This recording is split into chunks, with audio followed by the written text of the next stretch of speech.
մեր բոլորի մտահոգությունը հայոց ցեղասպանության տարելիցին մնացել ընդամենը 2 օր շատ կարևորագույն խնդիր է իմանալ կոնկրետ մեր անելիքների մասին։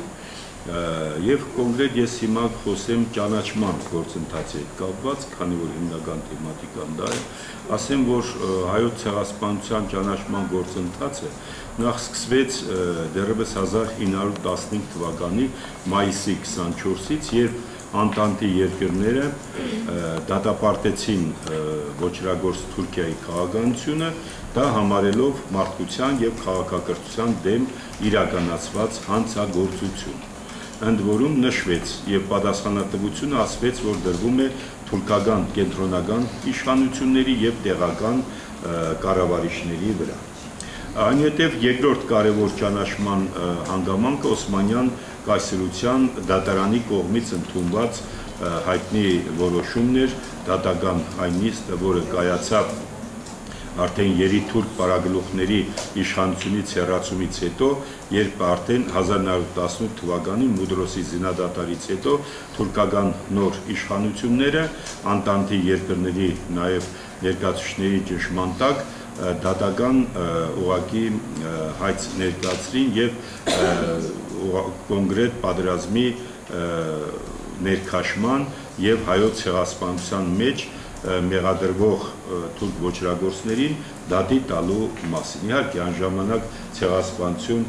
տերմինը չկար, որ օգտագործվեր, հայոց մեծ եղեռ արտահայտությունը, գիտեք, այդ տերմինը հիմնական կիրառություն գտավ եւ նշեմ, որ ջարդեր, կոտորածներ, մասսայական ջարդեր եւ կոտորածներ արտահայտություններ ավելի շատ եւ թուրքական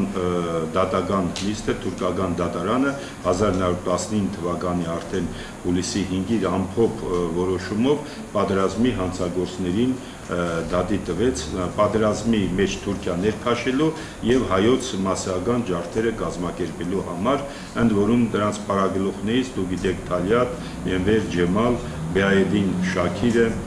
Շուքրին, Ջեմալ Ազմը, Տրապիզոնի նահանգապետ եւ այլն, մոտ 16 հոգի արդեն կոնկրետ դատապարտվեցին, որոնցից արդեն 11-12-ը նախատեսվեց կոնկրետ մահապատիժ նրանց նկատմամբ կիրառել, սակայն թուրքական դատարանի այս որոշումը մնաց, ինչպես ասում են, ձայն բարբարո հանապատի, քանի որ թուրք ոչրագործները երկրում չէին, փախուստի մեջ էին, հիմնական մասը իհարկե հեռացել էր Գերմանիա, հենց գերմանական ռազմական նավերով եւ նրանց դատի տալու խնդիրը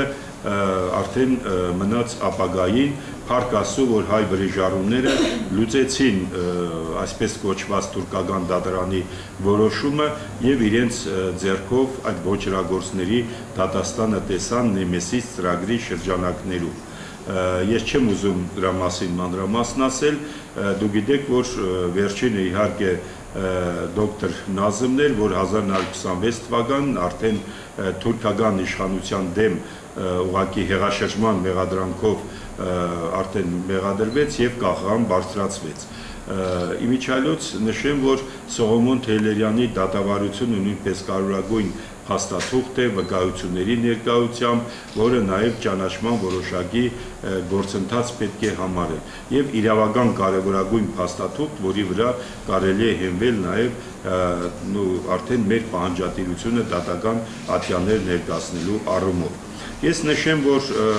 իհարկե հայկական հարցի բարձրացումը ցեղասպանության ճանաչման խնդիրը արդեն գիտեք, որ Խորհրդային Միությունում, քանի որ պարտադիր լռության շրջան էր 1920-ից մինչև 50-ական թվականների վերջը, ուստի սփյուռքը դարձավ հայկական հարցի հայոց ցեղասպանության նաև պահանջատիրական խնդիրների բարձրացող օղակը։ Սակայն ոչ Լոնդոնի, ոչ Լոզանի կոնֆերանսը այդպես էլ հայկական հարցը չլուծեցին,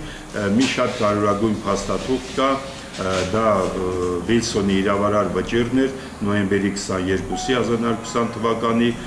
որը նախատեսում էր արդեն մեր իրավական խնդիրների լուծումը եւ կարևորագույն փաստաթուղթ, որ այսօր էլ իր դերն ու նշանակությունը չի կորցրել նաեւ մեր պահանջատիրության խնդիրների հարցում։ Հետագայում արդեն հիշենք, որ 1965 թվականին ազգային զարթոնքի շրջանում առաջինը պահանջատիրության խնդիրը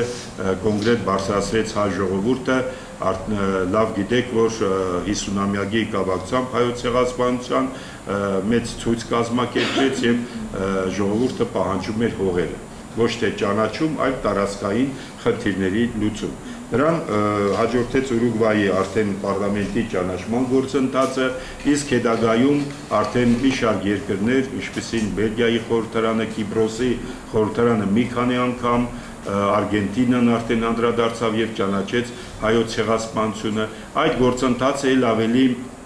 նոր թափով ծավալվեց անկախության շրջանում, հիշենք, որ մինչ այդ 1987 թվականի հունիսի 18-ին լավ գիտեք, որ Եվրախորհրդարանը հատուկ բանաձև ընդունեց Թուրքիայի արարքը դատապարտող եւ ապրիլի 24-ը ոգեկոչման կոնկրետ ցեղասպանության նաեւ նահատակների օր հիշատակելու հետ կապված։ Բազմից նշել եմ, որ իրոք ցեղասպանության կոնվենցիայում, որ ընդունվել է 1948 թվականի դեկտեմբերի 9-ին, թերի է ձևակերպումների մեջ թերություն կա կոնկրետ տարածքային վերադարձման խնդրում, եթե մենք ուզում ենք անպայման Թուրքիային ներկայացնենք մեր պահանջատիրության հարցերը, իսկ դա այսօր օրակարգի խնդիր է եւ խիստ կարեւոր, անպայման այդ տերմինի կիրառումը, հայրենազրկում տերմինի կիրառումը այսօր կարեւորություն ունի անշուշտ։ Ես ասեմ, որ մինչ այժմ եղած բանաձևերի մեջ այդ հայրենազրկում տերմինները դատապարտող խորհրդարանական կոնկրետ բանաձևերում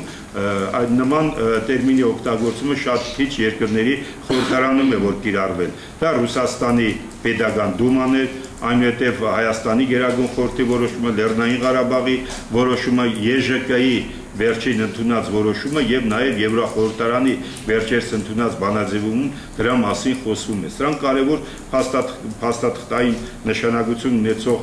բանաձևումներ են, իսկ դրա կիրառումը պատրոցիտ տերմինի օգտագործումը հայրենազրկում անշուշտ մեծ հնարավորություն կտա նաեւ տարածքների պահանջի հարց դնելու, որը իրավական առումով այսօր փաստաթղթի մշակման եւ ներկայացման, ինչպես դուք գիտեք, համահայկական հռչակագրում շեշտվեց նաեւ մեր իրավական խնդիրների ծրար ներկայացնելու կոնկրետ այդ հարցը լուծելու։ Վերջապես մենք հասել ենք նրան, որ իսկապես ընդունվել է համահայկական հռչակագրում այս շատ կարևորագույն պահանջատիրական խնդիրը, որը այսօր արդիական է, հնչեղ եւ դրա արտահայտությունը նաեւ ՍՍ կաթողիկոսի կողմից գիտեք թուրքական սահմանադրական դատարան ներկայացրած պահանջը կաթողիկոսարանի կողմից կոնգրեսի կաթողիկոսարանը գույքը ետ վերադարձնելու պահանջ։